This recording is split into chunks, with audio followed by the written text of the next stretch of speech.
नमस्कार दोस्तों, आशा करता हूँ सभी लोग स्वस्थ होंगे, मस्त होंगे और बेस्ट होंगे। तो आज दोस्तों बात करेंगे कानपुर दक्षिण की।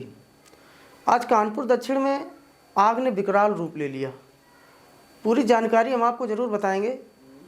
हनुमान विहार थाना क्षेत्र के खाड़ेपुर चौराहे में जो आवासी इलाका है, वहाँ पर एक पन्नी का गोदाम था और उस गोदाम में जो है किन्हीं कारणोंवश आग लग गई और देखते ही देखते आग की लपटें ऊंची ऊंची उठने लगीं। और आलम यह हुआ दोस्तों कि जो अगल बगल के, चूँकि जो गोदाम थी वो आवासीय क्षेत्र में, तो अगल बगल घर बने हुए थे और दहशत का माहौल यूँ बढ़ा, इस हद तक बढ़ा कि जो घरों में लोग थे वो घर से लोग निकल करके सड़क पे आ गए। और यही नहीं, जो दीवारें हैं, जो बगल की दीवारें हैं, आग की वजह से, लपट की वजह से दीवारें तक टूट गई दोस्तों। हालांकि अग्निशमन 1 घंटे बाद वहाँ पहुँचा और दमकल की 10 गाड़ियाँ पहुँची और लगभग 3 घंटे में आग पर काबू पाया गया।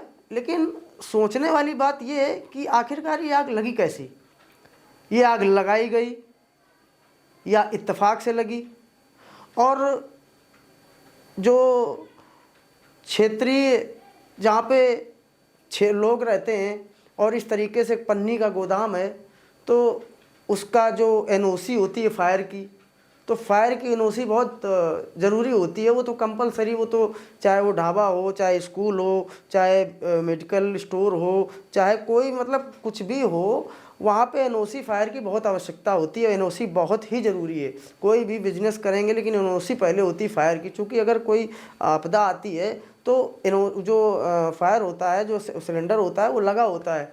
तो देखने वाली बात ये होगी कि क्या जो गोदाम है उसमें फायर सिलेंडर लगे हुए थे, नहीं लगे हुए थे तो क्यों नहीं लगे हुए थे? तो कई सारे सवाल दोस्तों उठते हैं और कई सारे सवालों के साथ जो आवासीय क्षेत्र में गोदाम थी ये, तो आखिरकार अभी तक किसके सह पे गोदाम चल रही थी?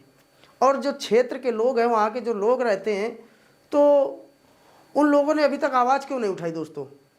ये तो इत्तेफाक था कि कोई जनहानि नहीं हुई, क्योंकि जिस तरीके से आग की ऊंची ऊंची लपटें उठी, अगल बगल की दीवारें तक गिर गई दोस्तों, तो ये तो बड़ी चीज़ है कि मतलब कोई जनहानि नहीं हुई।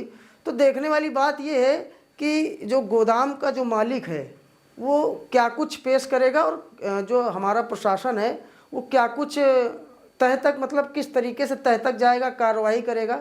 चूँकि इस तरीके से आवासीय क्षेत्रों में फैक्ट्री लगाना, गोदाम लगाना, तो आम जनमानस के जीवन के साथ खेलना होगा।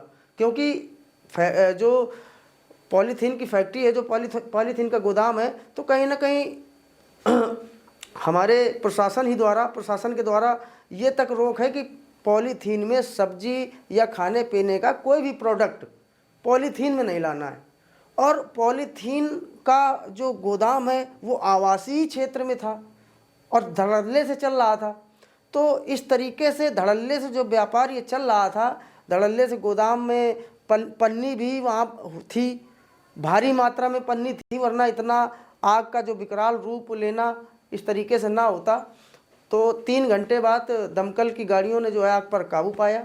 तो अब देखने वाली बात ये होगी कि क्या वाकई में ये गोदाम लीगल तरीके से चल रही थी या अनलीगल तरीके से चल रही थी? अगर अनलीगल तरीके से चल रही थी दोस्तों, तो क्या कार्रवाई प्रशासन के द्वारा की जाएगी, ये देखने वाली बात होगी।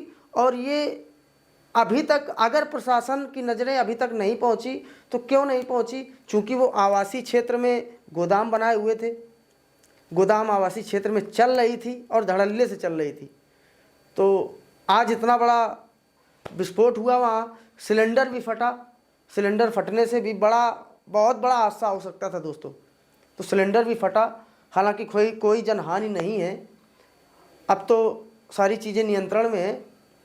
तो ये हमारा सवाल है और ये आपसे हम पूछेंगे भी, जो क्षेत्र के लोग हैं आखिरकार उन्होंने अभी तक क्यों सवाल नहीं उठाया, क्यों कहीं शिकायत नहीं की? तो बाकी मिलते हैं किसी नए और अच्छे वीडियो में।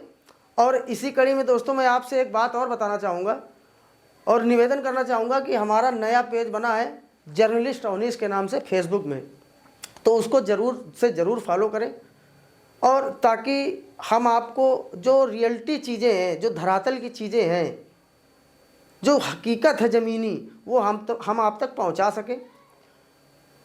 और हमारा यूट्यूब में भी पेज बना है अवनीश यादव ऑफिशियल के नाम से, उसको भी सब्सक्राइब करें और लाइक करें, ताकि हमें आप द्वारा और मनोबल बढ़े और हम और आपको वो चीज़ें दिखाने का प्रयास करें जो चीज़ें आप देखना चाहते हैं। बाकी फिर हम मिलते हैं किसी नए और चटपटेदार मसाले के साथ। सभी भाइयों को श्री राधे।